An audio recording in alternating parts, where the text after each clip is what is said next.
Hello everyone, a very good morning to all. So in this video, we are starting with the new topic of the unit 2, that is weak interactions.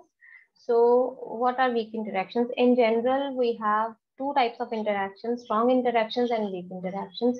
In strong interactions come the covalent bond, ionic bond, which we have already discussed, and intermediate interactions. If we consider the intermediate interaction, we can give the example of metallic bonding. And next come the weak interactions, which include two types of bonding is there, that is van der Waals forces and hydrogen bonding. Hydrogen bonding is of the uh, is having the energy of less than 42 kilojoule per mole, and van der Waals forces are having the energy of their bond energy is less than 8 kilojoule per mole, while in the case of covalent bonding or ionic bonding, the energy goes up to 400 kilojoule per mole, and even more than 400 can be there. So what is hydrogen bonding? Hydrogen bonding is actually a special case of dipole-dipole interactions of van der Waals forces. So for hydrogen bonding, what we need is we need an electronegative element out of F, O or N, that is fluorine, oxygen and nitrogen directly bonded to hydrogen. So what happens there is, due to this electronegativity of this A atom, what happens is the electron cloud of this bond, the shared pair of electrons is pulled towards this A, and A acquires slightly negative charge and hydrogen acquires slightly positive charge. And due to this charge separation, what happens is now this hydrogen has become electron deficient. Then, and when all the molecules behave like this, when in the solution, what happens is the hydrogen, this slightly positive charge on the hydrogen and slightly negative charge on the neighboring molecule, or on the A of neighboring molecule, there starts electrostatic interactions between them. So this results in the hydrogen bonding. So the condition for hydrogen bonding is that A should be directly bonded to hydrogen, and A can be fluorine, oxygen and nitrogen in general. But in very few cases, there are examples where chlorine and carbon, majorly in organic chemistry, this is found that chlorine and carbon are also acting as are also responsible for the hydrogen bonding. They are acting as electronegative atoms. So the attractive force that binds the hydrogen atom of one molecule and electronegative atom of the other molecule is called as an hydrogen bond. So for hydrogen bonds, we have atom A, which is electronegative atom. So A is directly bonded to hydrogen, and the bond and corresponding bond energy is X. This is X bond, and here this is the hydrogen bond between the neighboring molecule, where B is the electronegative atom of the neighboring molecule. So here for hydrogen bonding, it is always true that bond energy of X is always greater than bond energy of Y, except for the one case, that is HF, when neighboring molecule is also HF. There the bond energy of X and Y are almost same, and this never happens in case of hydrogen bonding, that bond energy of Y, that is hydrogen bonding, can never be stronger than the covalent bond present in between A and H, that is the electronegative atom and the hydrogen. So this never happens. So due to this, bond energy of X and Y are almost equal in case of HF. HF exists as cluster of HF molecules and is represented as HF, and polymer की form में exist करता है.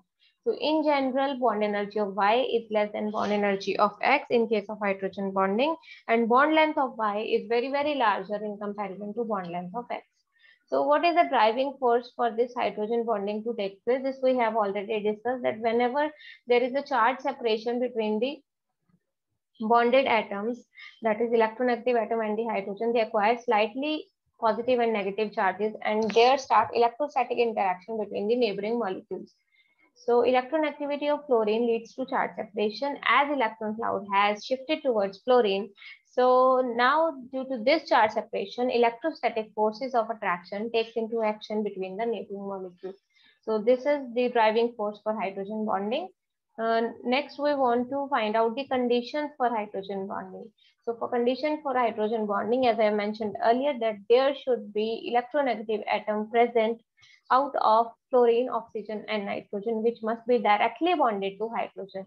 And more the electronegativity of these atoms, more is going to be the extent of hydrogen bonding. Now consider one case, the size of electronegative atom should be small. If smaller the size of the electronegative atom in the case of hydrogen bonding, more is the electronegativity, more is going to be the charge separation, and more is going to be the electron deficiency of the hydrogen, and more is going to be the extent of hydrogen bonding. Now, based upon this information, there is a question that size of ammonia, nitrogen and chlorine are almost same. So in ammonia, where 3 hydrogens are there, and the electron activity of both these, not the size, actually the electron activity of nitrogen and chlorine are same, that is the order of 3. So if they are having same electron activity, so does hydrogen bonding exist for chlorine, that is for HCl, as it exists for ammonia? No, it doesn't exist for chlorine, because the size of chlorine is very, very greater in comparison to nitrogen, so which doesn't allow chlorine to exhibit hydrogen bonding. Now, strength of hydrogen bonding depends upon 2 factors, strength of electronactivity of A and electronactivity of B. More the electronactivity of A, more is going to be the strength of hydrogen bonding, and lower the electronactivity of B, more is going to be the strength of hydrogen bonding. Now, reason for this, that why electronactivity of B hampers the hydrogen bond strength. So there is a charge separation. A acquires slightly negative charge, H acquires slightly positive charge. Now H is already electron deficient here, and then when B is more and more electron activity, it will try to pull electrons from this hydrogen again, and the system will become unstable. So that is why the strength of hydrogen bonding is greater when electron activity of A is more and more, and electron activity of B is less and less. So next we have a question here again. So out of all these 4, which is most strong hydrogen bonding? I have already mentioned the answer. Now this is, firstly you will have to look at the direct bonded, that is covalent bond, or here that oxygen and hydrogen, which is more stronger. So out of oxygen and nitrogen, oxygen is more electronactive, if it is representing as A here. So more is the electronactivity of A, more is going to be the strength of hydrogen bonding. So out of, now we have ruled out these 2 options, because here oxygen is more electronactive than nitrogen.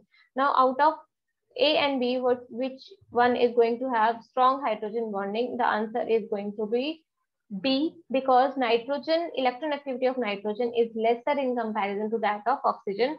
So more the electronactivity of A, lesser the electronactivity of B, more is going to be the strength of hydrogen bonding. Now here we have differentiated hydrogen bonding and covalent bonding. Hydrogen bonding results from the interactions between 2 dipoles, and covalent bonding is formed by sharing of electron pair between 2 atoms.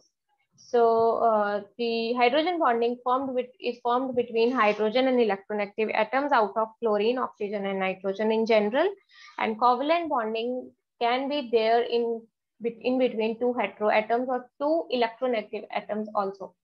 So the strength of hydrogen bonding is less than 42 kilojoule per mole, that is bond energy of hydrogen bonding is generally less than 42 kilojoule per mole, and for covalent bonding, it is of the order of 400 kilojoule per mole. Now we come to types of hydrogen bonding. There are 2 types of hydrogen bonding, intermolecular and intramolecular. In case of intermolecular hydrogen bonding, this intermolecular hydrogen bonding can be present between the molecules of the 2 molecules of same compound and 2 molecules of 2 different compounds, that is hetero-intermolecular and homo-intermolecular. Homo-intermolecular examples are HFHF, and hetero-intermolecular examples are ethanol and water.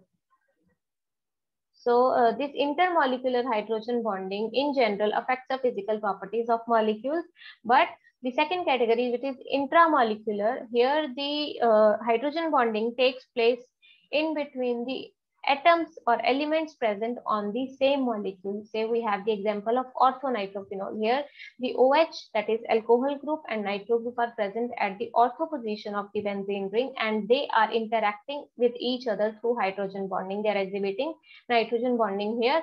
Similar is the case of orthonitrobenzoic acid, where this oxygen is exhibiting hydrogen bonding with the COOH, a hydrogen of COOH. So this the effect of this intramolecular hydrogen bonding on the physical properties is quite negligible, and this intramolecular hydrogen bonding results in the cyclization of compounds, and also it reduces the chances of intermolecular association. When intramolecular association is there, then chances of intermolecular association are decreased to a great extent. So hydrogen bonding in some compounds, we are discussing here some important compounds where hydrogen bonding is important. HF exists in the long zigzag type of chains in the solid state, and it exists as linear chains in case of liquid and gaseous form. So in solid it exists as HFN. These are the zigzag chains. It is a planar structure.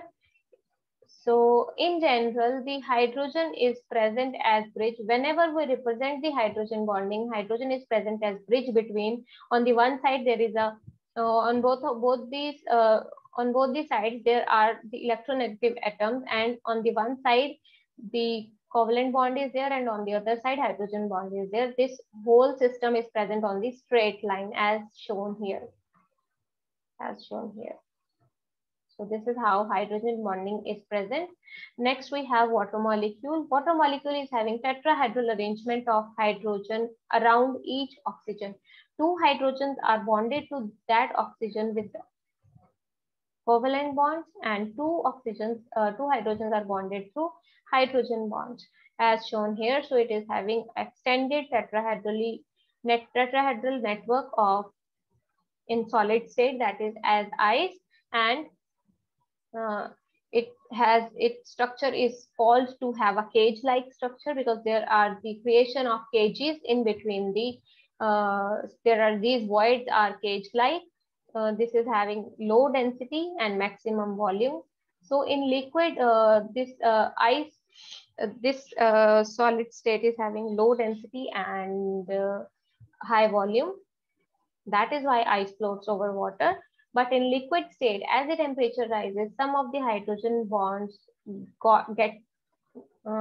get ruptured, and whenever there is a rupturing of hydrogen bond, there is an intermingling of this cage. The cage-like structure got ruptured, and the molecules, or we can say the atoms, come closer to each other, and the density get increased and volume get decreased.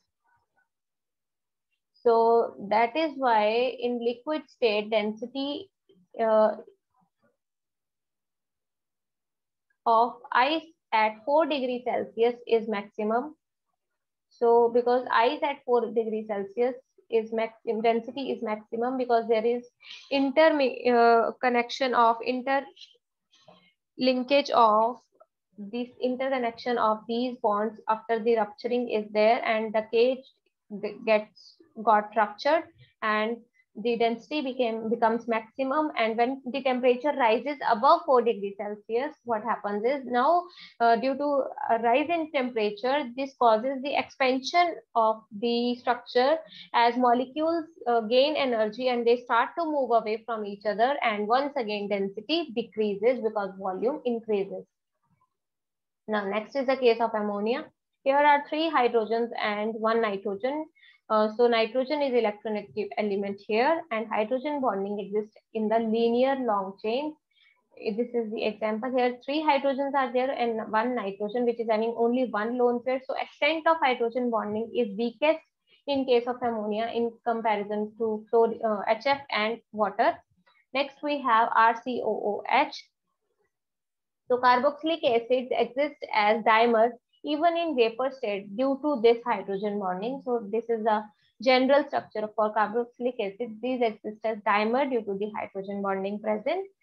Similar is the case of boric acid. It also exists as dimer. Here is one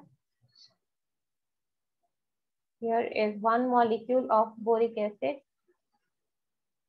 formula is H3BO3, and here is the, on the other side, it is the other. And these are the two hydrogen bonds which are present in between the oxygen of one and hydrogen of the other, oxygen of one and hydrogen of the other molecule. So this hydrogen bonding leads to chelation.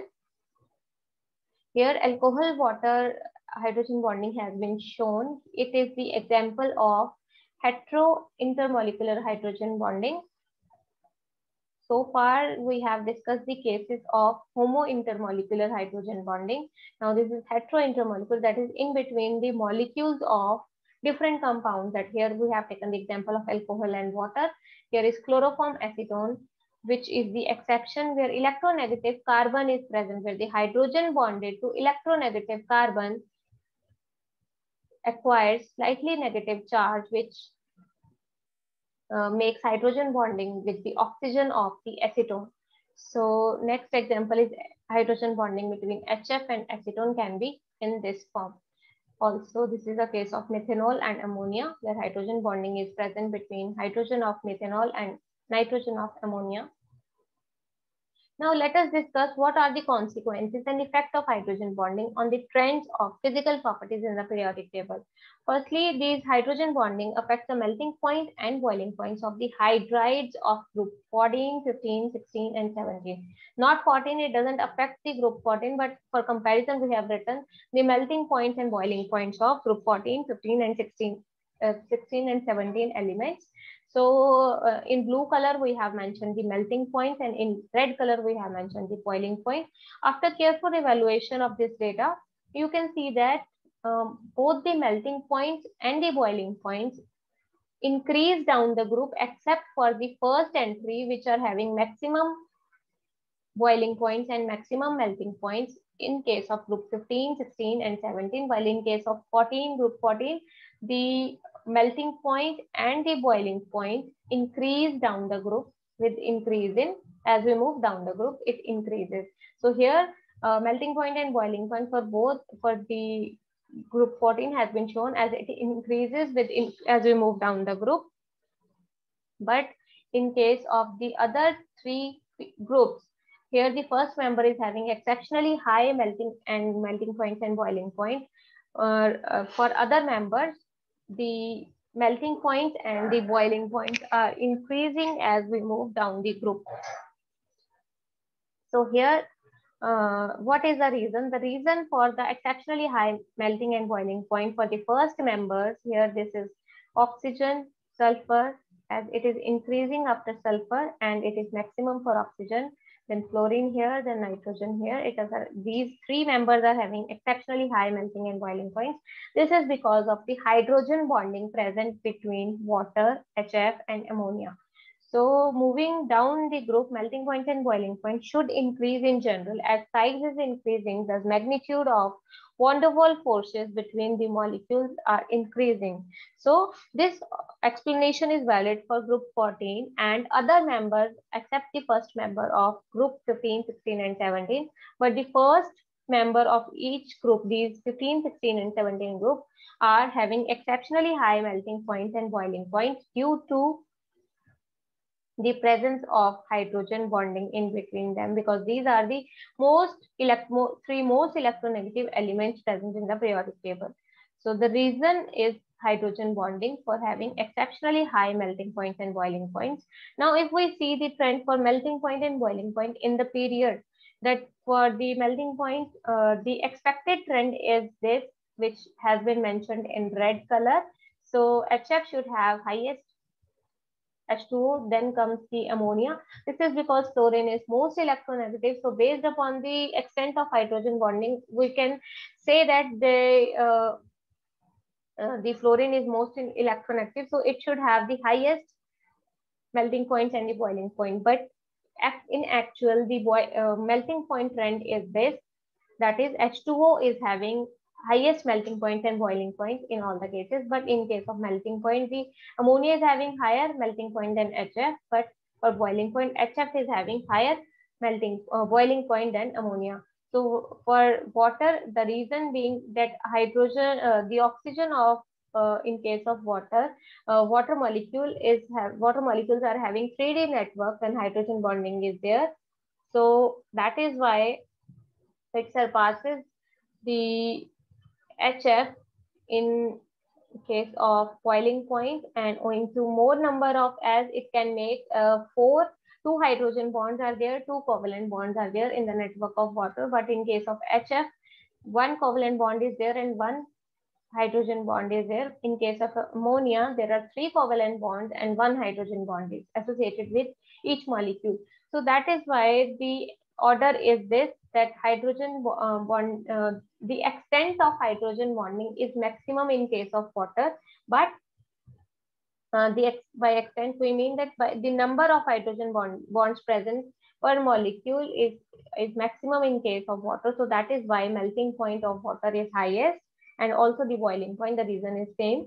But in case of boiling point, HF is having higher boiling point than ammonia. This is because the HF and ammonia both are forming linear bonds, but here chlorine is more electronegative in comparison to that of ammonia. So that is why boiling point of ammonia is lower in comparison to that of HF, because the strength of hydrogen bonding in case of HF is higher in comparison to that of ammonia. But when we talk about the melting point, here comes the other factor, that is the packing. Here in case of, as we are converting here solid to liquid, for the melting point we are converting solid ammonia into liquid. So what happens is ammonia molecules are better packed, better structured in the lattice in comparison to that of HF. So these, not the lattice, actually the packing of ammonia molecules, these are molecular solids. So packing of ammonia molecule is much more tight in comparison to that of HF, or we can say much more space efficient. So that is why melting point of ammonia is higher in comparison to that of HF. So this is all about hydrogen bonding. In the next video, we'll be discussing about the van der Waals forces. So about the hydrogen bonding, this is the whole thing which is as far as your syllabus is concerned. So thank you so much. Have a good day and keep studying.